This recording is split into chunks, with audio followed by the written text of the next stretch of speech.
It is funny, especially when you just like ask ChatGPT, like, "Hey, make this thing, I don't know, 80% more woo woo and 90% more emojis." It does the thing. Yeah, yeah, yeah. It's so fucked. Read it through it. It's It's funny. so fucked. It's hilarious. It's so fucked. Yeah, at the same time, you know. Yeah, Nvidia's took a dump today on AI stuff, so that'll be fun. Oh yeah. Once people like well, it's kind of by design though. You know, that's the main reason that they made sure they, you know, launched a competitor AI platform. But it was all gassed up anyway because everyone just kept expecting like, no, it's going to be worthless just because AI is going to be built on NVIDIA card. Blah blah blah blah blah. It's still going to be built on an NVIDIA crap. Still passing GPUs and their other storage products. It's still going to be like the beast. Is it overvalued? Yeah, but so is Tesla. Tesla's way overvalued. It should be. I mean, yeah. And the it's not overvalued. Like if you look at the way Tesla is versus every other car company, it makes no sense because if you should see it everywhere. Like you see like a regular Toyota, if it's valued that much, and it's not, and it's. So I did some traveling this weekend. Okay. Did not see very many charging stations being used. Put it that way. I had to drive. I had to drive from my house to just east of Buffalo, New York, and back again, Nice. nonstop. Nice. Can you point that where on your map? But start with your heart first. Hmm? Can you point at where that is on your map? But start where your heart is, though. Like the heart is where you are, and can you like point in the direction of Buffalo with your hand, please? It's up there. Why? Yeah, but start with your hand over your heart first. You want me to? Yeah. You want me to pound my heart like this and then point? Then point there. Yeah. Just trying to get that on camera, are you? Got him.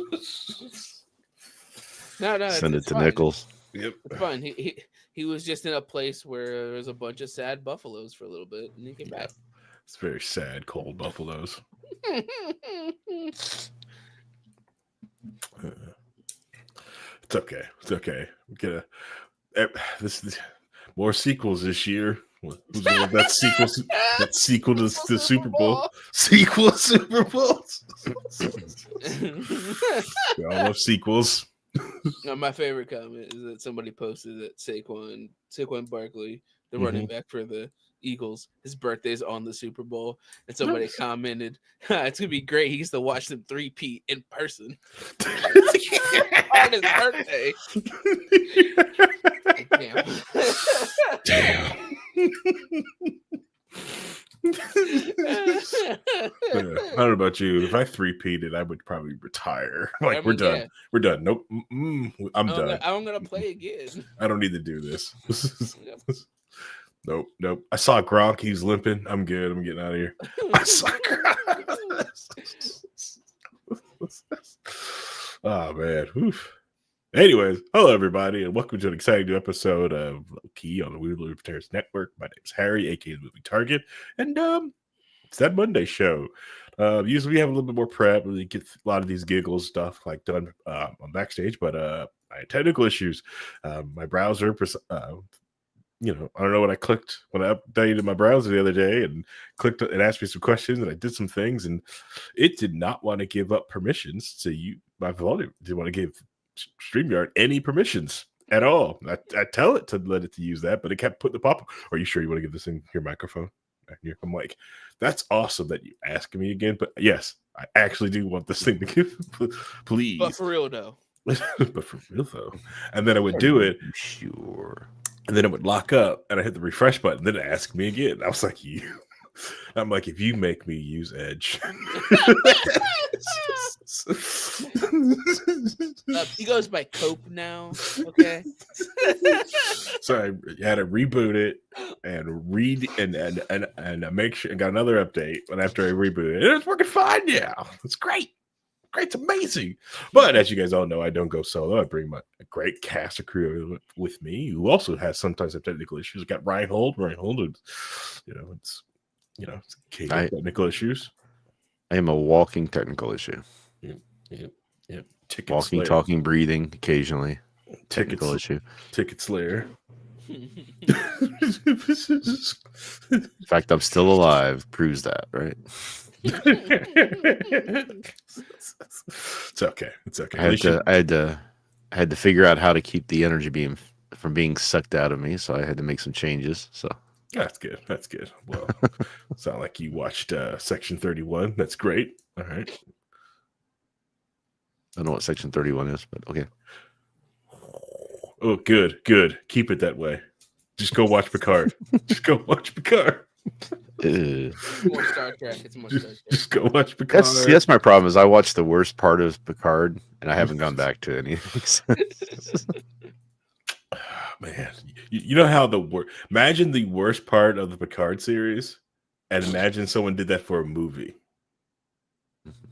With the bad accents, that one, the overacting. Yeah, stretch that out for the storyline that starts off pretty good, and then halfway through goes, yeah, screw it, we're just giving up, and they just give up and just make it the most this horrible writing I've ever seen in like the last 3 episodes. Yes.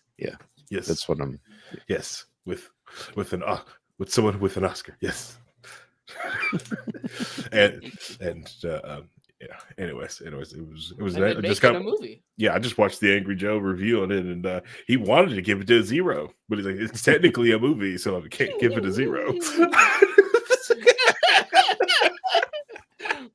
Things were 0.01. There was a beginning, a middle, and an end. None of it was satisfying, so it's technically a movie.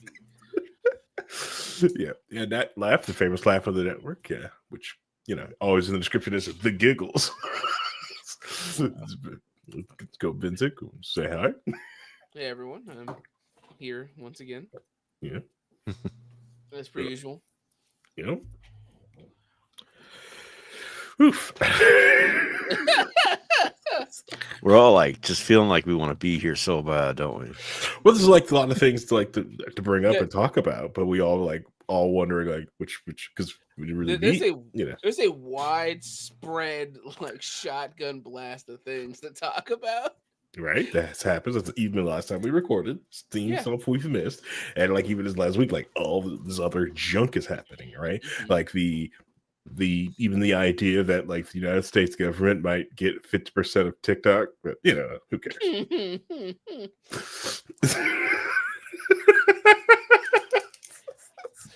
And the worst part is with all this actual stuff going on, all I want to do is bitch about Spider-Man comics. That's all I want to do. Well, that's the fun thing about having the U.S. government own part of TikTok, because we're doing that to fight socialism, right? By owning companies. That's how we're going to do it. We're going to own companies, and that way we can fight socialism. China isn't a socialist country. I'm saying that's the people who are supporting the people in charge right now hate socialism, and they're wanting to succeed at that. I don't know. By owning companies. Yeah, you win socialism by using capitalism to prevent socialism. Duh. That's obviously the answer. Yeah. Even though like the biggest tool that capitalism ever had for fighting socialism is honestly it's the welfare state. UBI. It's like, wow, I hate these things, but it's a good weapon. It's a good weapon. It's the amount of stuff that people just buy without questioning. Just the propaganda they just suck up and not even think about. It's amazing. Oh, what are you talking about? What propaganda? Just because somebody told them it was the way it should be. So that's just the way they not even thinking about it. Yep, that's what I was told. Blah, blah, blah. Yeah, come on, Rhinehold. No, we wouldn't just blindly follow things. So this episode is sponsored by Raid Shadow Legends. Hashtag not sponsored. Yeah. Man. Hashtag just a meme. just to be. We would only take their money if they let us say what we want. Give us our real opinion about it. That's it. See, yeah, completely. Like you're right, Rhinehold. A lot of people just believe whatever the people say. So apparently, over the last year, there's been a lot of debunking of like a sociologist who's was a famed sociologist. I believe his name is Dan Ariely. He wrote a book about like people, like behavioral economics and how people are irrational, and like he had a book called like the rational irrational or something. And then people actually started people just blindly believed him, made him a big bestseller, and people started looking at the data as like, this don't make no fucking sense, bro. none of this works at all.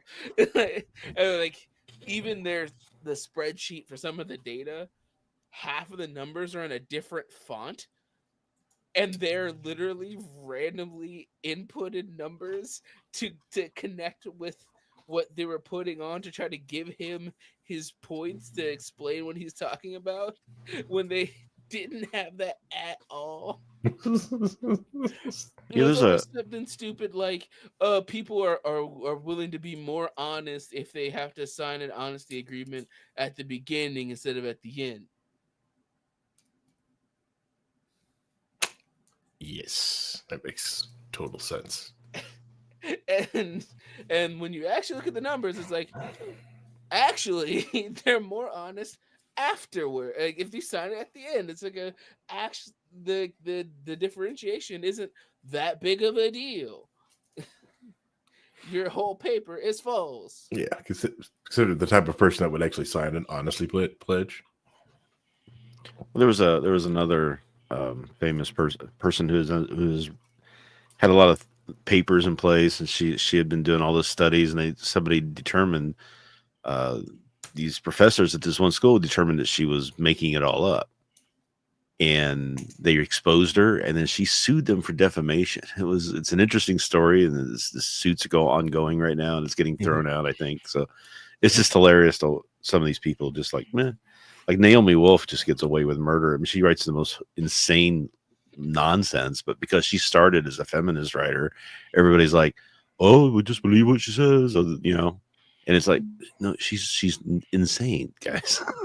Seriously, the most insane stuff you've ever read, she's writing out there now. Like there was something about, what was it the other day? She was saying something about how we're under attack from China right now. They set the fires in LA. And it's what? Like, what? No, she says it makes complete sense. China's the one they're attacking us with their weapons, their space weapons. That's what the balloon was that we shot down. They're using those weapons like that they started the fire. It's obvious. I don't know why anybody doesn't see it. And I'm like, wow. Can someone do a wellness check on this woman? Can we just be happy that, at least she didn't attach this to like a religious ethnic group? I know that's a low bar, right, Ho? But in this year, well, I think she's probably got it all tied. I think she has it all tied in there in some way. When I was reading through this, I read through this article she wrote, and I'm just like, this is every bad conspiracy theory ever combined into one huge mess of just, what the fuck are you talking about? And people are just like, she's got thousands.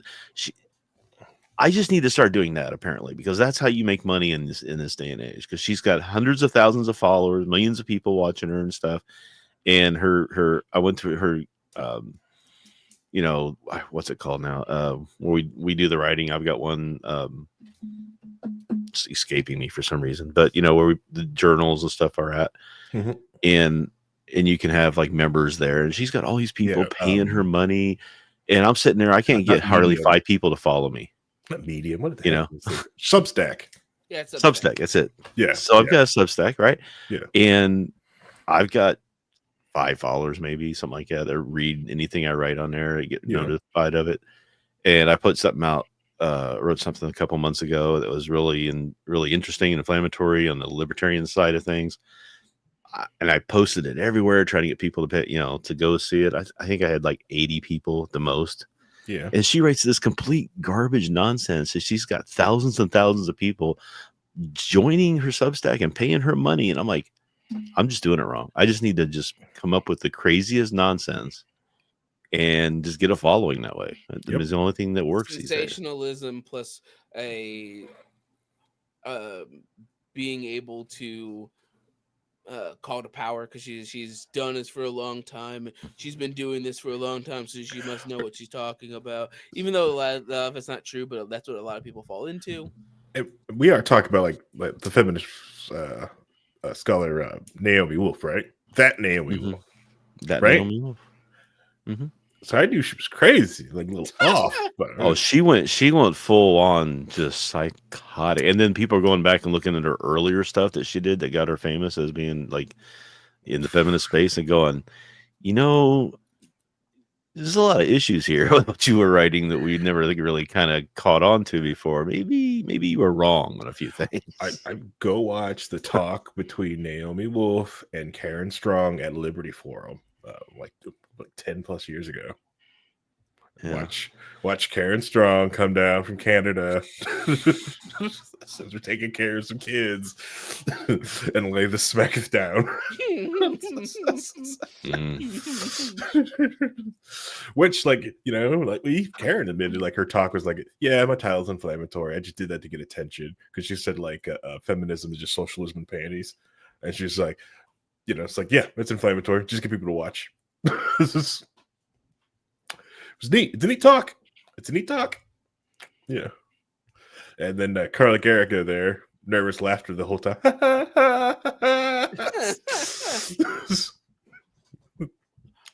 Sometimes I wonder why you're allowed to, like, what is the line for what a journalist is sometimes? Because there are times I'm just like, you're not a journalist. Like, I don't know what you're writing, but that's not journalism. I'm telling you right now, if you're on this network, you're a journalist. Always call yourself a journalist. You want those protections of being called a journalist.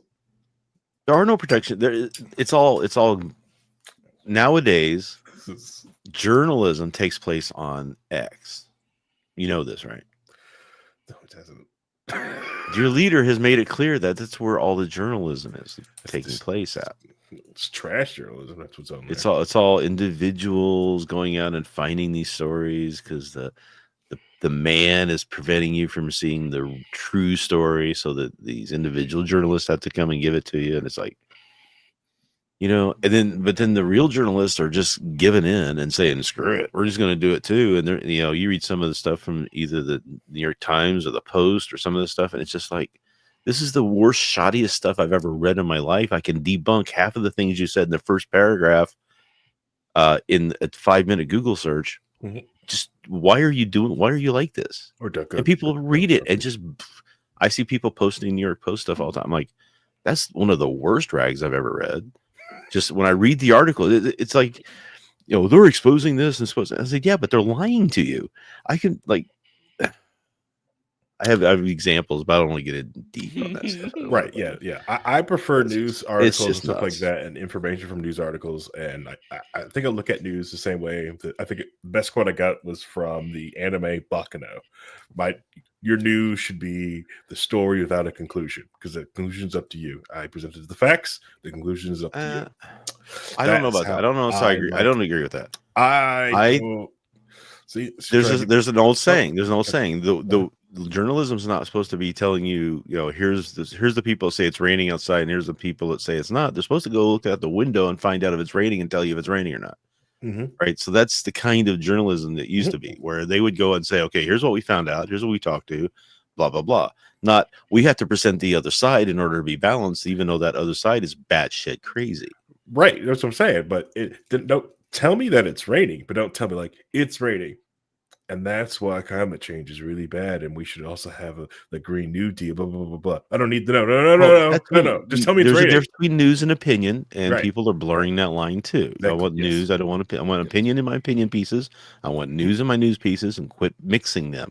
Correct. Yeah, the 24-hour news cycle has blurred the lines heavily on the idea of like of news and opinion, because the I'm going to say like even like the local like WIBC's opinion journalists are garbage and trash.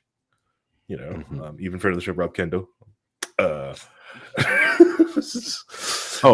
Side note, the newsroom, the news they report is accurate. When they take the opinion out of it, it's accurate news and some great news stories that they have.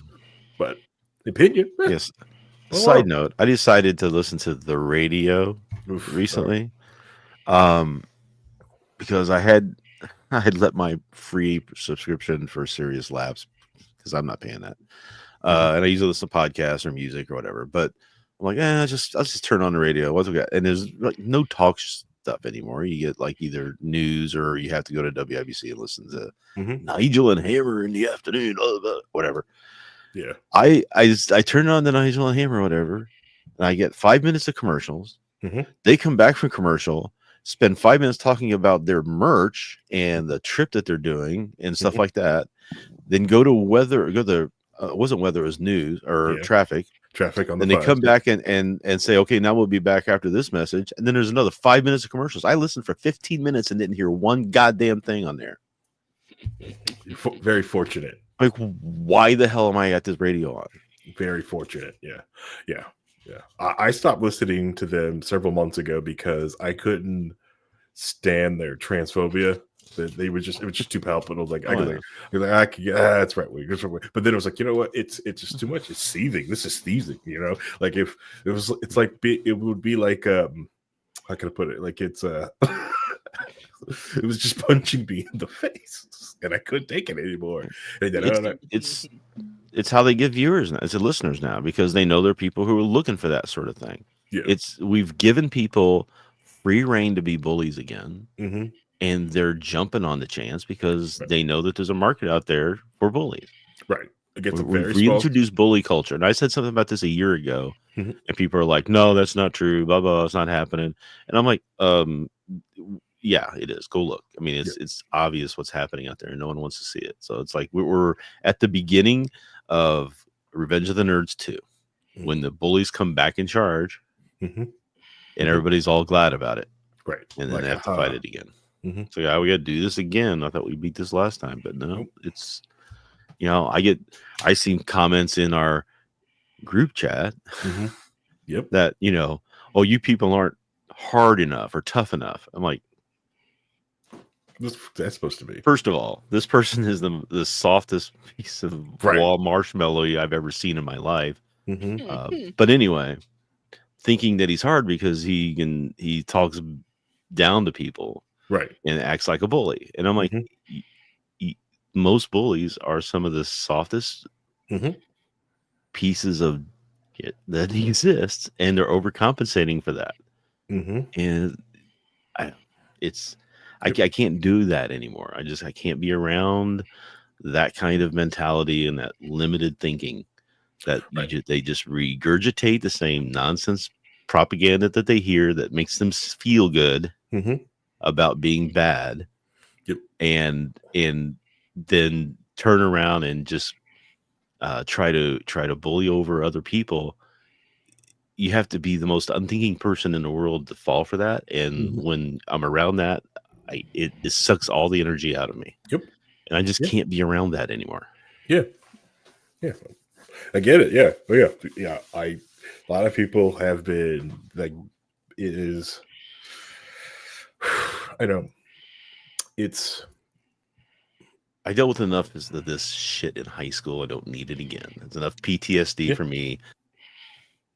Well, yeah, because you can't even argue with me. I think like Niece was talking about like there's no argument. Yeah, they don't have an argument. They don't have arguments. They just have weird talking points. And when you try to explain anything to them and point them what they're talking about, they go like, they'll straw man the crap out of you.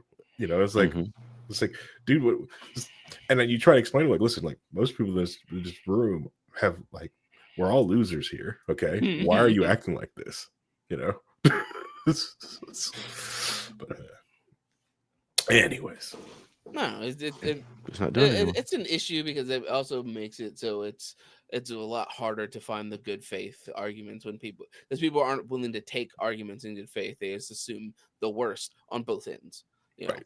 Yeah. you could, if you're deep into this dark, weird talking point rabbit hole, if somebody has a good faith argument, you just go la la la la la. I'm not listening. Yes. Because that means I have to question what I'm thinking, and I don't want to do that. It's easier just to be mean and say what it's their fault because they're different and I'm not, and I want to feel accepted by the culture. Yep. Just like somebody like the early reviews of Section 31, that new Star Trek movie. A lot of like it's like okay and stuff until collectively everyone's like, no, this is trash. This is awful. You know. Better example: Dragon Age Veilguard when it came out. All the journalists was like, "Oh, it's a return to form for BioWare. It's exactly what everybody wanted. Return to form.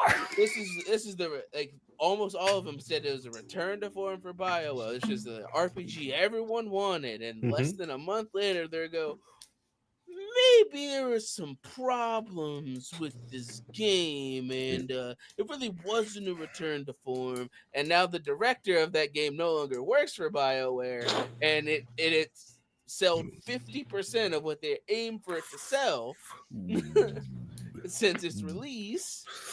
I mean, man. So once I found out. Once the collective says it's okay to not like it, people are more willing to just say their opinions. Yeah. Rhinehold? No, I was gonna say. So we play shooters, and we were doing Marvel recently, and I'm wondering why you guys, why I'm hearing about this one shooter from outside of this group. Like, it seems like it would be perfect for you, for everybody. Which shooter? Sternova? Nope. What? Sternova. It's an anime hero shooter. Is it okay for us to you want to pull the video? Or is this gonna get is this one of those that's gonna go against TOS? What? Probably against TOS. Good, right? I don't know. No, yeah, we do love shooters. We do love our shooters. And you love your anime. We do enjoy the storytelling medium, which is anime. Yeah, which the Fantastic Four does better in animation than live action. You know, I was just curious why. Let's see if Pedro Pascal could drag that across the finish line. I've literally heard. I didn't hear anything about this game until you said something about this one. Really? Nothing. Oh, I just thought you guys would have heard about it. Okay. We posting links, or we're showing things, or we're just going to talk about it, bury the lead, we're posting things. It just showed up in my Discord client one day, just like, hey, it's a shooter. I figured you guys had known about it. So you guys are just going to stare at it and not share any links, huh? So I don't have a link. I happened to see something about it the other day. So, God, 1 sec. I'm gonna make sure all my tabs are closed. Okay.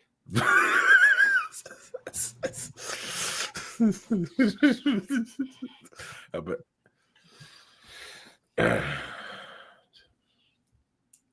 So it looks like anime Valorant, but like the dodge you go 2D. See, looks. I don't know. So you go to next dodge, gen anime shooter. What? Why are we 2D? That's how you dodge. Just go flat. That's I don't know if I like that. Seems like a gotcha game.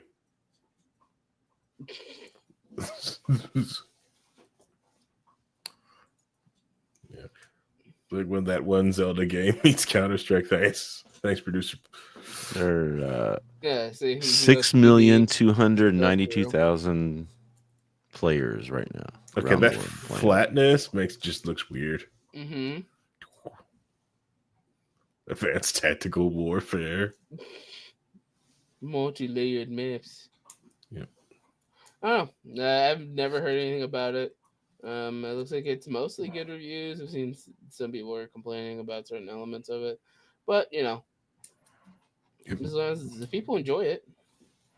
Yep. But yeah, I've never heard anything about that game before until you brought it up just now. Yep. Oh, okay.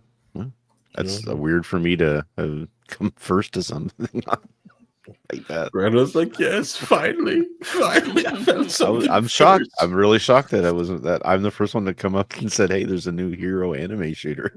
Yeah, I think because like we're all like a lot of us. Some people have enjoyed Marvel Rivals. Some people have been buried in other ones or waiting for other hero shooters to come out. I've been playing a ton of Marvel Rivals, like a lot of Marvel Rivals. By the way, I found out what Nice's issue with Marvel Rivals is. What's that? Oh, he can't 1v4. He has to play as a team. And he doesn't like the fact that he has to play as a team because the two examples he gave were the other team picked counters to his Roadhog and he 1v4'd. Or in Paladins, he can play Bomb King where he can 1v5. And he's like, there's nobody in this game that can just own the whole lobby. And like, yeah, everybody's broken, nobody's broken. Exactly. It's because it's a team game. Well, it's a team game. One man can. Okay. Who? Well, huh? The immortal Iron Fist. Here's the thing. You say that he's only a problem in quick play. Yeah, literally, he's like low tier in the competitive because everybody sees, oh, Iron Fist here, cool, clumped together. He can't do shit. That's true. Yeah, you cluster. Iron Fist can't touch you. Yeah. Even an Iron Man's like, I'm gonna jump in the air to fight the Iron Man. Iron Man just dives down to the team. He's in the air and he gets popped out of the air with by the fucking hit scan characters. And Iron Fist's like, oh no, immortal Iron Fist. Oh man, sounds like someone's salty about the Iron Fist. Oh, trust me, it's hilarious watching producer Paul deal with Iron Fist and Spider-Man. He fucking hates the shit out of them because when he plays Iron Man, they just air chase him the entire time.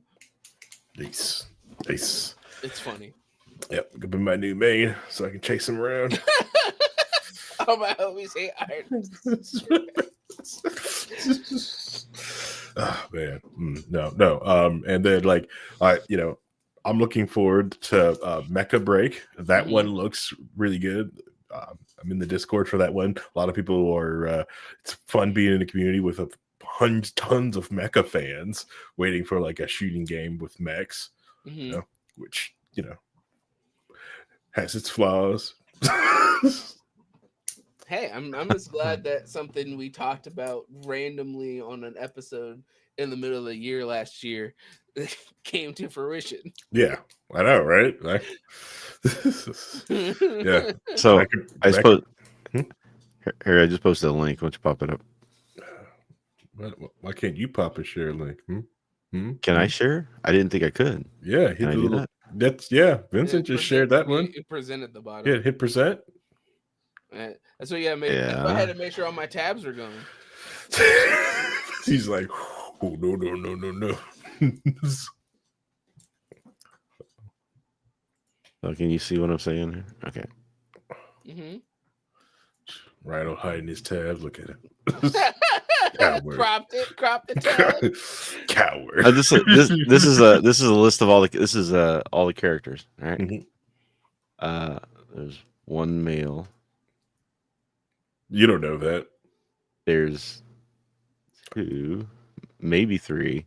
You still don't know that. Yeah, we don't know. You don't know.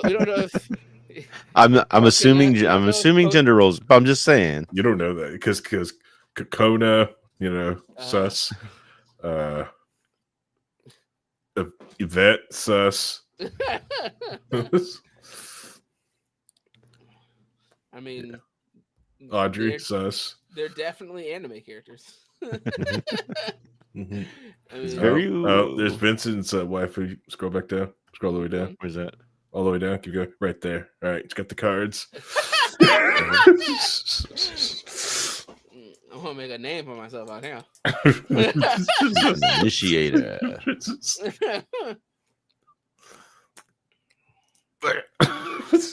What the fuck? A Did she decoy just go when into the wall? What the hell? She's becoming a 2D character on the wall. Yeah. Nice. What kind of fucking link? That's a decoy. world? You leave behind a decoy, apparently. Think it's a spray? You're wrong. No. Apparently, you can just stick to walls normally. That's a gameplay mechanic. Well, you leave a spray decoy. Because for her specifically, it says when she leaves it. So Yeah, it leaves behind a decoy whenever she unsticks from a wall. So she sticks to a Right. wall, then she leaves behind a decoy where most people stick to a wall, then they come off and they don't leave one. Right. So you still think that she might still be there. This passive only goes on cooldown if a decoy takes damage and her decoys briefly detect nearby enemies not hidden behind obstacles, revealing them to their team. Yeah, I mean, interesting. Nice. And if they attack the decoy, they get exposed.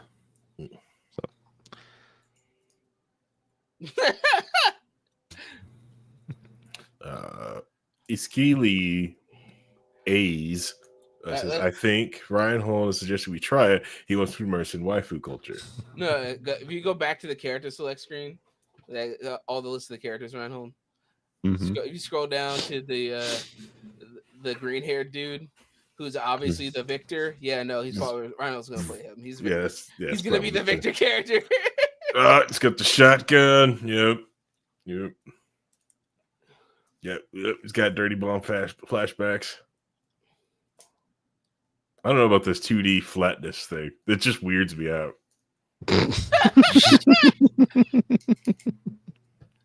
Dance shackle.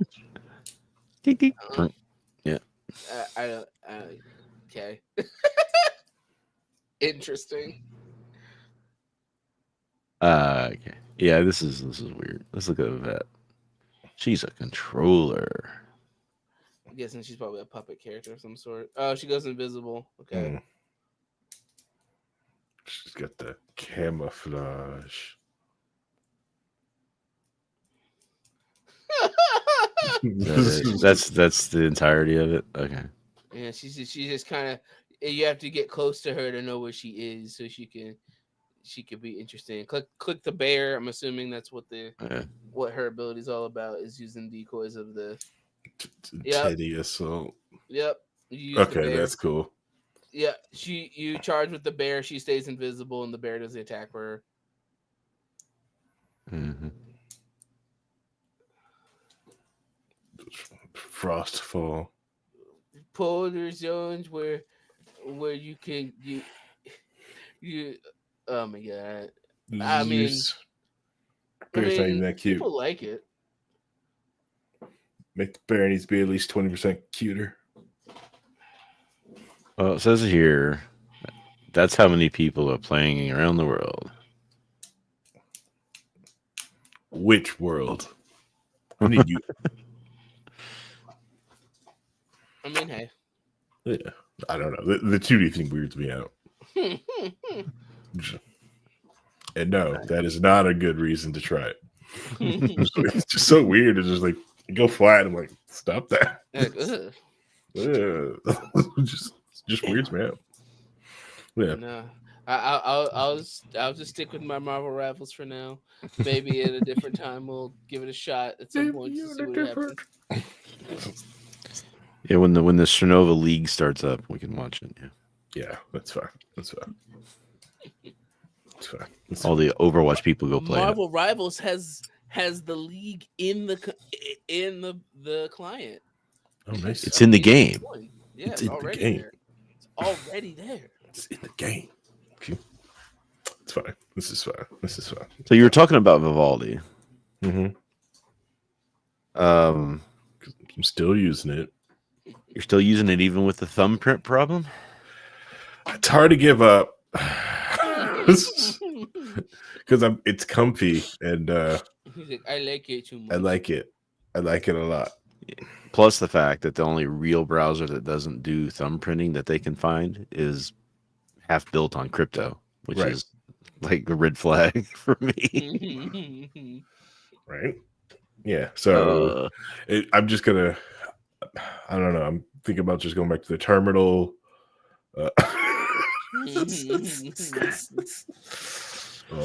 VMs, just lots of VMs. make your own, man. Do what I do. Yeah. Make your own.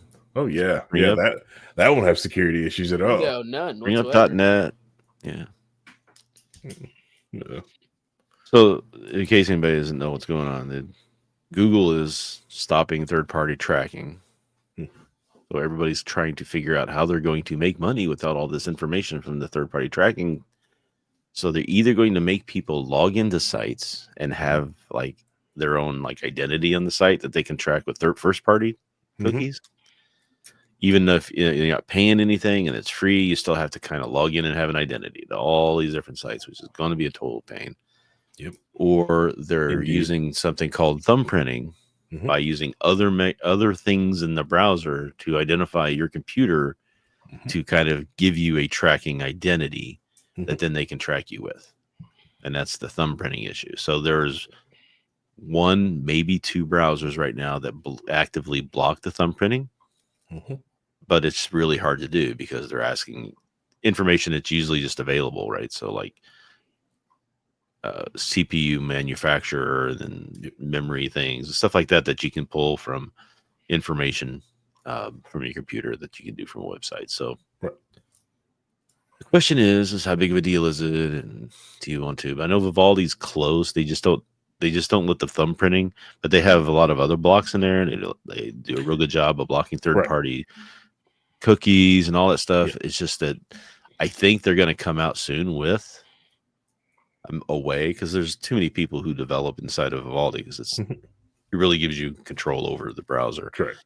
There's going to be an add-in later soon, I'm sure, for thumbprinting, but of course, not here yet. Yeah, of course, with all the customizations you do to your Vivaldi browser, just kind of like say who you are. Yeah. So honestly, like it might come down to like me just booting up a VM, tell the hypervisor, make it an ARM processor, tell it to the Mac ARM, and just keep doing randomize it every time you boot up. Yeah. It's random. Yeah. And just surf the web doing that. Hey, and somebody like, would you really do that? I get on Facebook in a VM. My Facebook's in a VM that sits in my basement. How do you get on? I can't believe you're on Facebook. Like, it's a VM in my basement. It's not on this machine that I'm using. I tap into it when I want to. Yeah. It's like, how do you get where you're like, I VPN to my house and RDP into it. It's on a separate network. That's what I do. I just don't use Facebook. I don't think I've logged in to Facebook in like 5 years. I have no idea. Yeah. If I can get Dear Leader out of Facebook to communicate outside of Facebook conveniently and all the time, I would leave it too. Because this space he wants to. There's still a Slack out there, right? But it's like won't use it. I said something about it the other day, and he's like, "Oh, we don't use that." Nobody said it. We haven't said anything in that it's channel like for you 3 years now. But you won't go to it, that's what. And we try to like choose Discord. Like, I don't know why you won't come to the Discord. It's just so annoying. I don't get it either. Because it's where gamers are. I don't know. He's not a gamer. And then he went and bought one of those stupid cameras again that only works inside the application, which he had an issue 7 years ago because the app messed up and he couldn't do anything, and the camera only works with the app. And I go like, this is what you're doing. You're not gonna, do not buy products that can only be used with a web server app that you do not control. Do not. Like so like the Amber coffee mug that I have, right? I didn't pay for it. The new privacy documents on it they just updated the privacy documents on it, and they're talking about how it wants to start collecting information from the app of what other apps are on my device.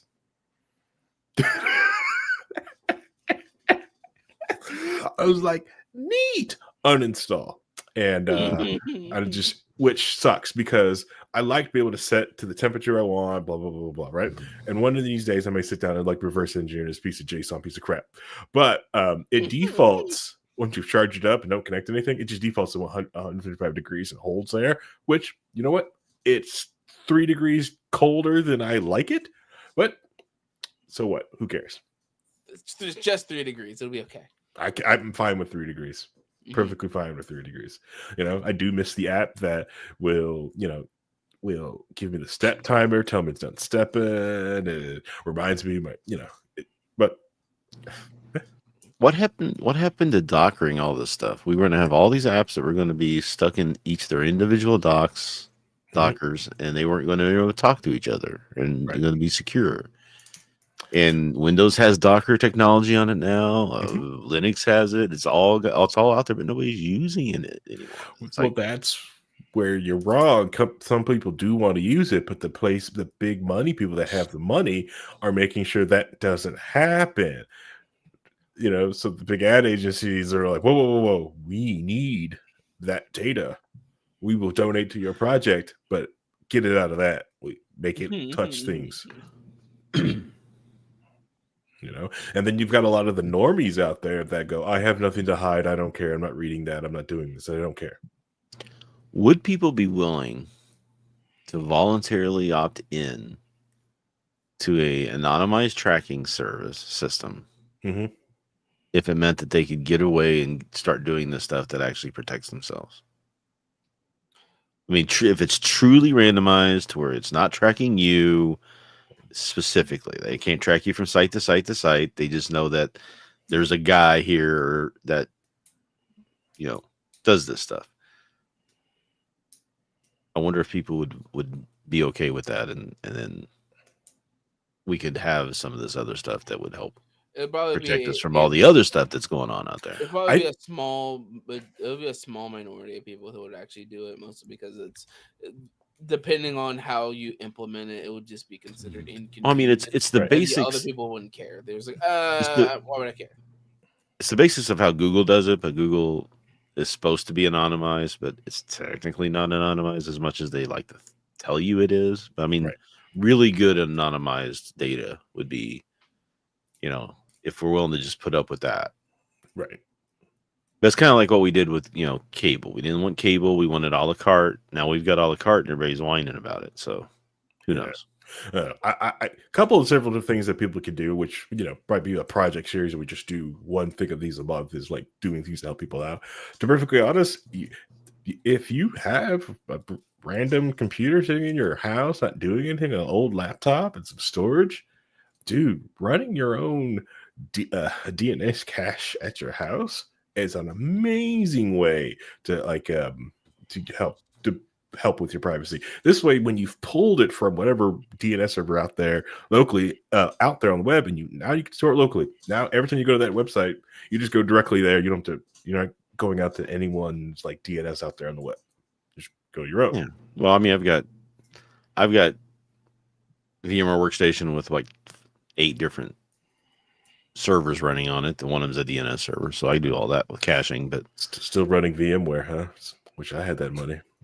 Hey, VMware's free. What are you talking about? VMware Workstation is free. I bought it, and then they go, "Oh, by the way, it's free now." I'm like, "Well, screw you. I bought it."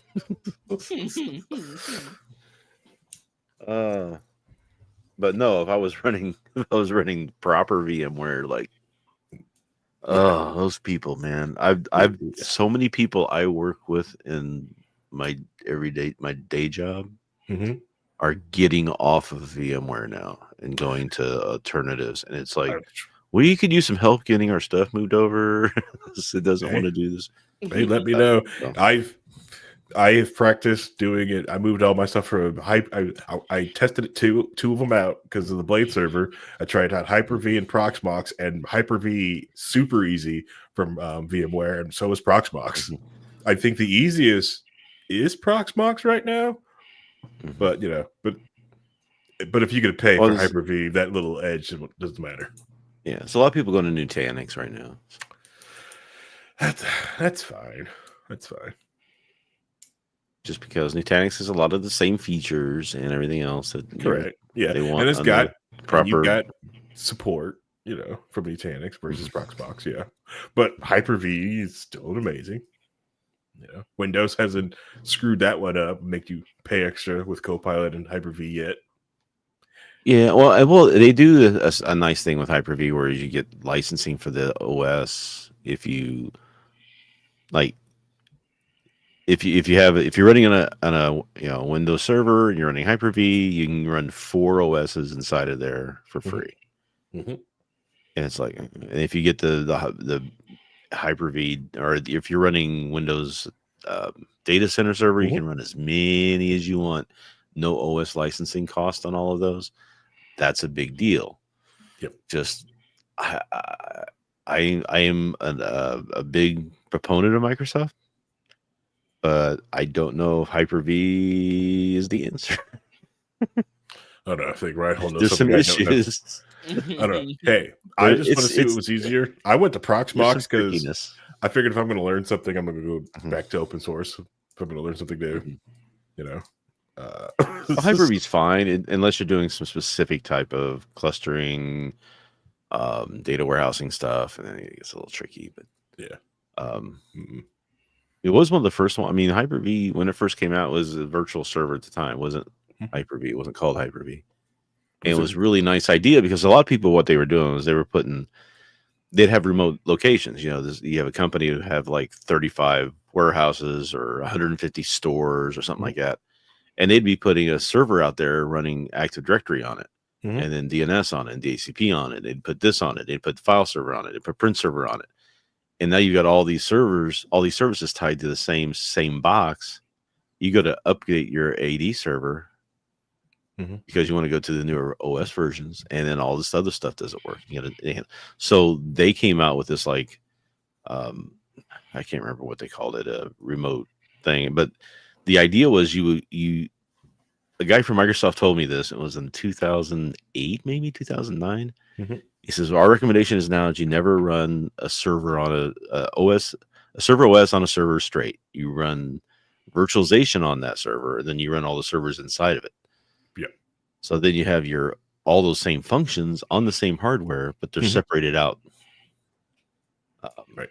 And you're not wasting resources, and you can update as you need to, and they're separate. And because there's security you have to lower on your Active Directory servers. If you put like DHCP or if you put some file services on it, you have to lower your security on that. And it's a vector for attack. So keeping that stuff separate is always a good idea. Yep. So they were the first ones to come up that I remember coming out with that sort of thing. And that's when VMware came into play after that to kind of compete with them. Nice. But yeah, which is weird. The original, but their original implementations though was like a 20% overhead. And when they came out 2008, that's when they said they figured it out and got down to 2% overhead, maybe 2 to 1% overhead by running virtualization. So that helped out. And then the chip makers started putting the virtualizations inside the chips a lot better, and it made it a lot. So now it's just no brainers to these days. So right, yeah. Get a server, no matter like this thing is just going to do this. Doesn't matter.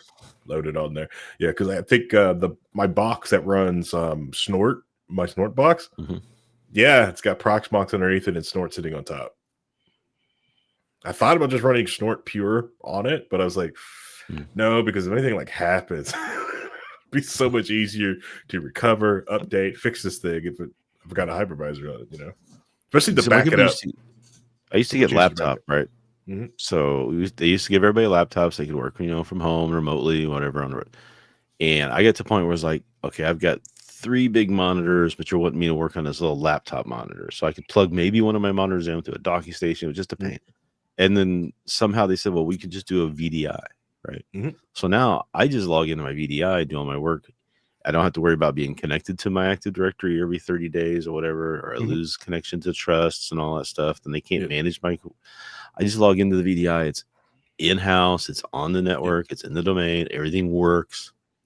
And this last week, they were like, hey, we're upgrading into Windows 11. Here's your new VDI. Go for it. That's how easy it is. And all my stuff is in OneDrive, and all my stuff saved to the network, and it's backed up. I don't lose anything that way. Yep. So that's the way I go now. So It's okay. I've got Of end course. users who save things to the desktop and ask, like, why isn't this backed up? Because it's saved. You put it on your desktop. I got this cool file thing right here. And it's like, That's what GPOs are for, to say that they can't do that. You can block see, that, so it only can I save it to can't their do OneDrive. that. I can't do that on that function to be able to do that. I wish I could. So I'm going to use beer instead. But yeah. Oh man, we talked about so Vincent.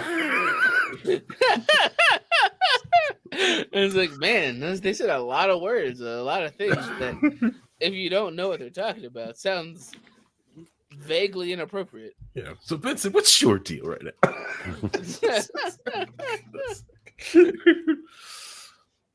I don't know. Over the past 2 weeks, when I have nothing else to do, I'll find something to watch on YouTube and just let it go. Especially it's long form content.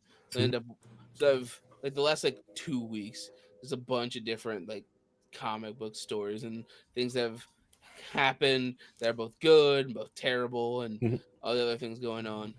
And then all I did was spark an internal rage on why I don't understand why Marvel hates Spider-Man so much. I don't understand it. I don't get it. Even though he's like the character that they monetize for everything, they just fucking hate him for no reason. How so? Give us an example. So, besides obviously the whole marriage thing where they made him make a deal with the devil because, that doesn't make any logical sense. So, the big thing is that the entire Spider-Man fan base hates the current run of Amazing Spider-Man. Okay. Done by this writer named Zeb Wells because the last run ended with Peter and MJ were moved back in together. They were getting they were actually getting everything they wanted. Thanks. And then the run begins where everyone hates Spider-Man and MJ doesn't want to talk to him and she's dating this guy named Paul and they have kids. Man, can't trust those Pauls. From one issue to the next issue. Can't trust those Pauls. And then that whole run is just constant character assassination of Peter Parker over and over and over again for no reason. Are they leading to some overarching like time switch thing or there was villain who's there was like a 6-month time skip and that the whole thing was that like Peter and MJ were magically taken to this other dimension for no reason by a villain that the writer made up 16 years ago that nobody used. So he wanted to use his old villain. And then over there, they meet a guy named Paul, and he happens to just be there and help them through everything. And then there's a moment where where MJ sacrificed herself to send Peter back to the main timeline. But because time flows differently over there, they were apart for 4 months, and then she decided that, well, I don't want to be with Peter anymore. I'm gonna be with this guy named Paul, and they found two random children. They found two random children in the world over there that somehow look kind of like Paul and MJ, and then it's just like, what the fuck are you guys doing?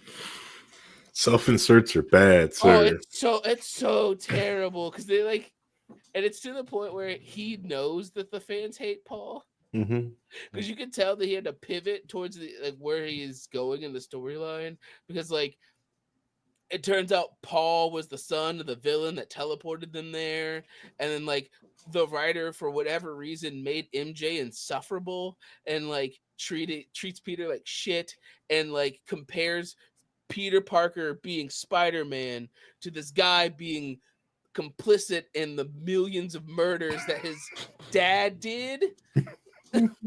Yeah. And that's not even talking about how in the first chapter of this arc, Spider-Man loses, and not just loses, gets dominated in a fist fight with Tombstone. And it's like not even close. Like he's beaten and bloodied and knocked unconscious. Is kidnapped, put in handcuffs that he can't break. Mind you, a man who's lifted entire buildings and stopped trains can't break handcuffs. And then he eventually has to beg for his life so they don't kill him. First 2 chapters of the story. And you're telling me that's not character assassination of Spider-Man?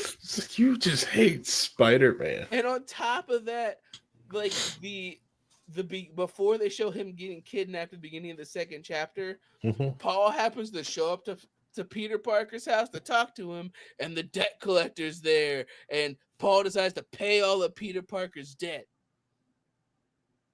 because he's such a good guy, and everybody's like, "Fuck Paul." Fuck that guy. Get him the fuck out of here. Nobody likes Paul. Oh, God, it's worse than Roman Reigns. Oh, it's... You have no idea. But yeah, no, they just constantly... That entire run is just Spider-Man looking weak and sucks.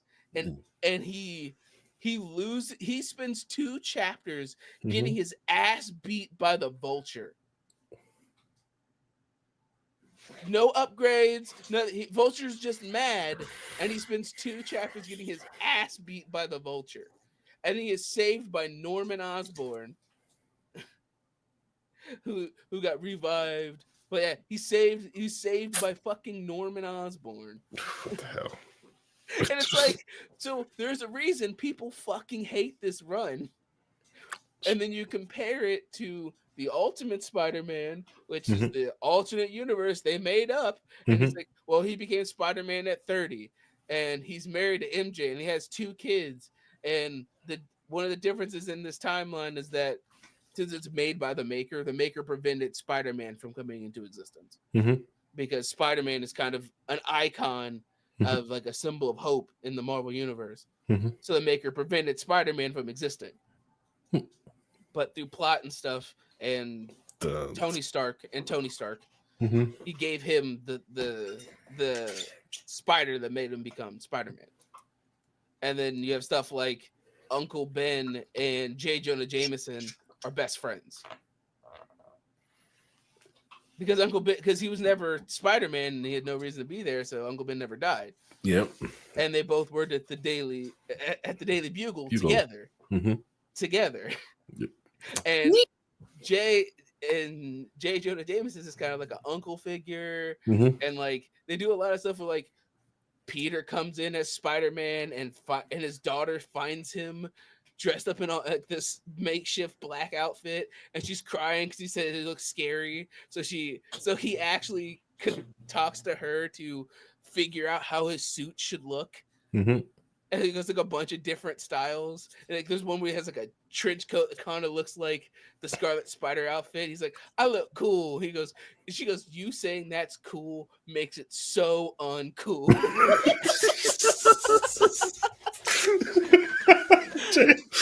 Ouch, roasted. Yeah. And so like his daughter is the one that gives him the suit, that gives him what his suit's supposed to look like. Right? It's just like, you have that. You have such a much better Spider-Man story where in canon, Paul is around and MJ is now a superhero named Jackpot, where she became a superhero in remembrance of the kids that didn't really exist because they were constructs made up by Paul's dad, and then they disappeared, so she became a hero in memory of them for no reason, and nobody likes it. You see what I mean? Sounds like it's bad fan fiction. I know. It's bad. It's so bad.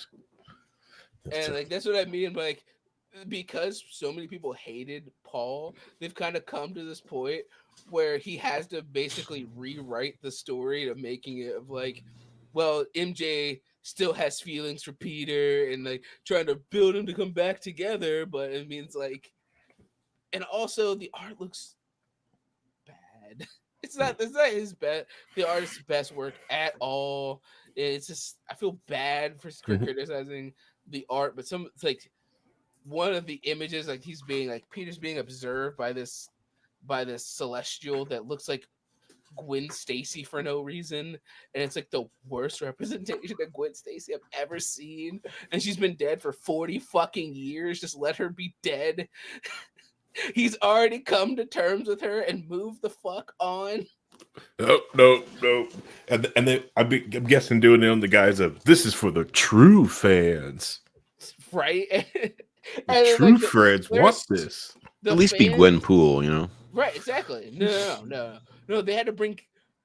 They brought Black Cat back in to be a rival love interest who she's been doing her own. At this point in time, she has an Iron Man suit. Who doesn't? Right, exactly. And she has a comic book storyline of her basically being Black Cat with an Iron Man suit. But like, yeah. No. Forget all of her character development and growth. She has to go back to flirting with Spider-Man for no reason. Speaking of that, can you imagine helping like Tony Stark out with something? If I know that he's Iron Man and he doesn't get you an Iron Man suit, right? I'm like, like Mr. Murdoch, like dude, I'm blind, like, but you've got to like, yeah. But I'm still just a man. Like, gotta get some suits. Just get the suit. Just saying. And it's so sad to see how much they've like made MJ into nothing. Mind you, MJ was a successful actress. She's a successful model. She ran Stark Industries for a while. She is an accomplished character, and now she's yelling at Spider-Man for saying that they can't have coffee together because she's with Paul and she has a responsibility for her family. 4 months. They're separated for 4 months. 4 months. Now, if you said something like 400 years, right? No. 400 years or something like that. I just grew from that. I'm centuries old. She's there for 4 months, which is like a day in regular timeline. And during that time, Peter does everything in his power to get a suit to go there to help him, including, for whatever reason, Captain America treats him like shit. The Fantastic Four treat him like shit. He's like, hey, I need this suit so I can go save my girlfriend. And Johnny's like, no, stupid. Why would we do that? Like, what are you guys? Why are you writing Spider-Man like he's worthless? Brings out his phone. We just get you another one. Just keep swiping. It's just like, it pissed me off to this point. It was like I just, it's so much rage because when you realize before they undid the marriage, which the only reason it got undone is because the editor-in-chief didn't like them being married, and everybody else did, but he's the one that said like, kids won't relate to a married Spider-Man. No, so that's rationalization. He just didn't want to. He just didn't want to write those stories. He didn't want to have. He wanted that out of the way so he could write a story that he didn't have to worry about that stuff. Kids are going to buy the floppies of the older stories, but the guys who are going to buy the new alternate covers and all a bunch of stuff like that, you could just print money because like our dads, like in their late 30s, that will just like we'll buy that. Like heck yeah, I want to Spider-Man doing what I'm doing. Right, the worst Spider-Man stories are the ones that they purposely write him out of character for no reason. The reason that one more day happened, the reason he made a deal with Mephisto is because Joe Quesada was like, I don't want him to be married to Mary Jane anymore. I don't like the marriage. Get rid of it. You're not writing Spider-Man. Well, I don't want him to be married. Yeah, I'd love a 60-year-old Spider-Man comic where he goes upside down just to get his back and be like, oh, gotta pop my back first. I'm coming. The Dark Knight Spider-Man. Yeah. Oh, that would have been a good run. That'd be a good run. Where's that happen? They tried that. It was bad. It was bad. It was called Spider-Man Reign, and MJ died of cancer because she got irradiated by his spider semen. That's not a That joke. makes no sense. That's not a joke. That's what That what makes happened in the comic. no sense. That's why nobody likes Spider-Man Reign. It was a good cut. Like you had something there, Harry. It's not that one. Why would They fucked it up? wouldn't his balls just fall off then? There'd be in this dun, like episode. But no, it's just By the way, I've got more episodes. Than but yeah, no, it's just like the fact that they just the fact that before One More Day, like literally like a chapter before they did One More Day, Mhm. they had a story where Peter and MJ both openly admit they need each other, and that Nice. Spider-Man is confronted in an interview room where he Mhm. was like, when I was a kid, because this was after Civil War and he revealed himself, Mhm. the only good thing in my life were Aunt May and Uncle Ben. And when I grew up, the only good thing in my life was MJ. So without her, I would have been out fighting every night relentlessly to stop crime. The only reason I didn't do that is because she was at home for me to come back to. Mm. His motivation That's to awesome. stay connected as a person, Mhm. as Peter. The reason he's Spider-Man's not Batman is because of MJ. That's the best way to put it. Yeah. And that's what people like about Exactly. Spider-Man. And that's why everyone was so hyped that they were finally getting them back together, because everyone thought that them being apart was stupid and all, Mhm. and they had some decent stories, but everybody just would have said, like, why aren't they just together? And when they finally get them back together, they go, no. And there's a bunch of theories about it. So theories is that, like, oh, editors in chief stepped in and said they can't be together. Another theory is that the author was going through a divorce, so he refused to let Peter Parker be happy. Why can't pull this person off? Like, hey man, we're going through a divorce. You're writing Punisher. I'm sorry. They can't do that right now. Frank Castle's not around. He's in Weird World because of reasons. Sorry, you can't. I agree. It's like only so, happy yeah. people can write Spider-Man. Right, Spider-Man, I'm exactly. Sorry. Because it's the fact that they don't understand that Spider-Man represents the heart of the Marvel Universe. Yeah. Because that's what his character has always been. Mhm. Like, even in the worst stories, he's like the best parts of them. Yeah. You must make them like, hey, you should rewatch. I need a movie that you guys need to watch. What it's called? Spider-Man. Spider-Man 1 and 2. And Into the Spider-Verse. Okay. All right. See all these Spider-Mans. See all of them. Right. They all have these small things in common, but they have this hope and it's awesomeness Right. and it's great and everyone loves this.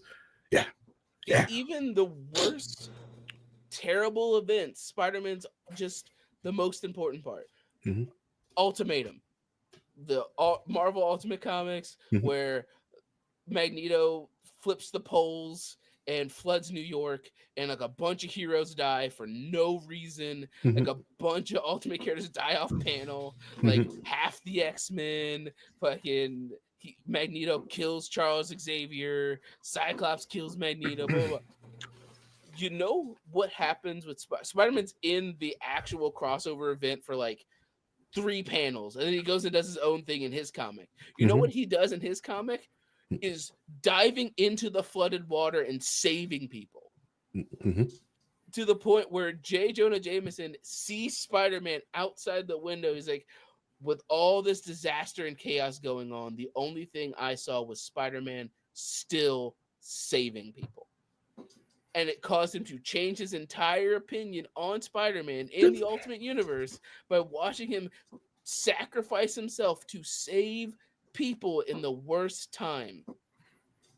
That's what Spider-Man is, not, please, I can't break out of these handcuffs. Please don't kill me. I'm sorry, please.